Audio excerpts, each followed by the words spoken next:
Welcome to My Long Island TV. From Manhasset to Montauk, we have traveled our communities to bring you the following events. I'm your host, Waldo Cabrera. My Long Island TV starts now.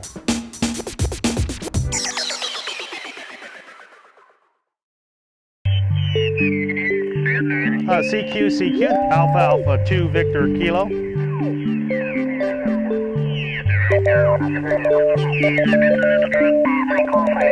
In an emergency, say for example the electricity goes out, the cell towers go out, the internet goes down because of no power, we have ways of communicating where normal people, where you wouldn't be able to because What's a real world example that we've had? Well, our real world example would be the old 9/11. When 9/11 happened in the city, they happened to lose all the power, all the cell phones were out, all the communications were out. They had no way of communicating in that local area.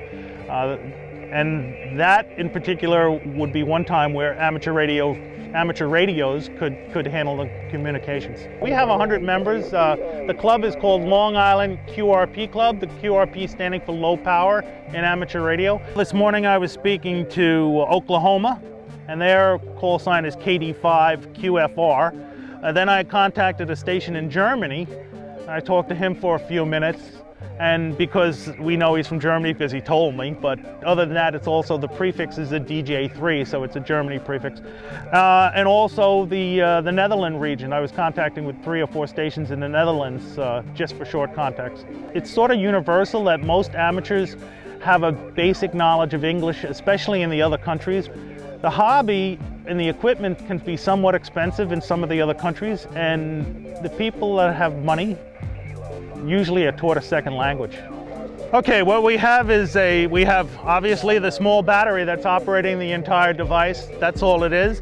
This is a tuner, and the radio itself is just a small, like I said, QRP low-powered amateur transceiver.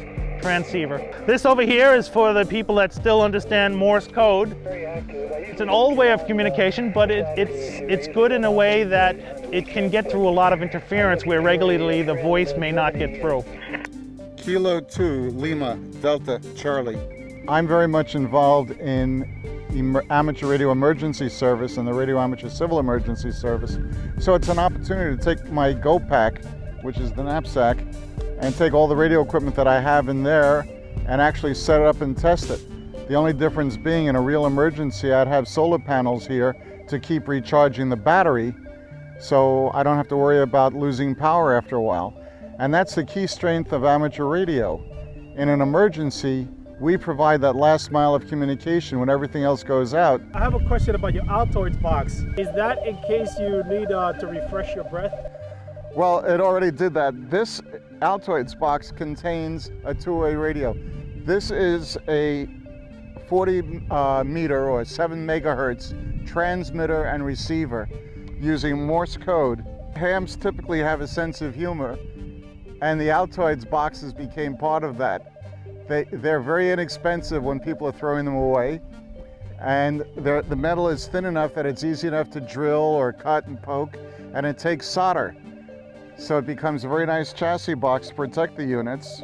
But if I put out a long wire antenna that's tuned to 40 meters, in other words, a total of about 66 feet from end to end, I've done that at home and worked Europe.